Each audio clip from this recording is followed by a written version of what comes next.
రాష్ట్రంలో 5 మాతా శిశు కేంద్రాలని మొదలుపెట్టనుంది సర్కార్. స్టేట్ హెల్త్ సొసైటీ ఈసీ సమీక్షల దీని మీద నిర్ణయం తీసుకున్నామన్నారు మంత్రి లక్ష్మారెడ్డి. అటు అమ్మ ఒడికి ఇంకో 200 వాహనాలను ఏర్పాటు చేస్తామన్నారు.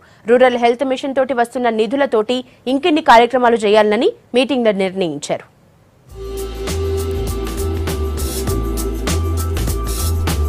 రాష్ట్ర హెల్త్ సొసైటీ సమావేశంలో కీలక నిర్ణయాలు తీసుకుంది వైద్య ఆరోగ్య శాఖ.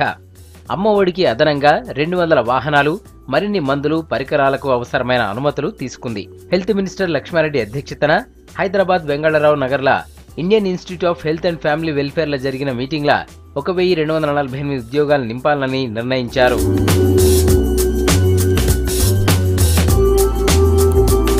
పోయినేడాది ఎన్ఆర్హెచ్ఎం కింద 532 కోట్ల నిధులకు తోడు ఈ ఏడు 1000 కోట్ల నిధులు వచ్చినట్టు వైద్య ఆరోగ్య శాఖ చెప్పింది. ఈ 1532 కోట్లకు అనుమతులు తీసుకుంది స్టేట్ హెల్త్ సొసైటీ సమావేశం. ఇక కేసీఆర్ కిట్ల పథకానికి ఉపయోగపడేలా చాలా నిర్ణయాలు తీసుకున్నారు. 50 పడకలతోటి 5 మాతా శిశు దవాఖాన్ల ఏర్పాటుకు ఓకే చెప్పారు. అట్లనే 10 కోట్లతోటి లేబర్ రూమ్స్ ఆధునీకరణకు అనుమతులు తీసుకున్నారు. 8.5 కోట్లతోటి 3 హై డిస్పెన్సరీ యూనిట్లు, 2 ఓఐసీయూలను ఏర్పాటు చేయాలని మీటింగ్లో నిర్ణయించారు.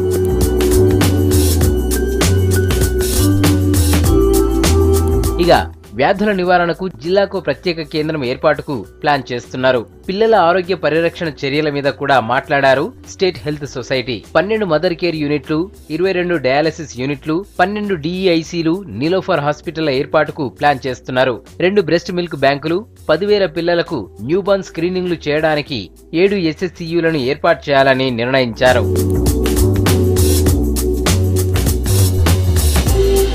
అట్లనే ఏరియా దవాఖాన్లల్లా అనెస్థెటిక్స్, ఉచిత వ్యాధుల పరీక్షల సేవల విస్తరణ, రెసిడెన్షియల్ స్టాఫ్ క్వార్టర్స్ నిర్మాణం మీద నిర్ణయం తీసుకున్నారు.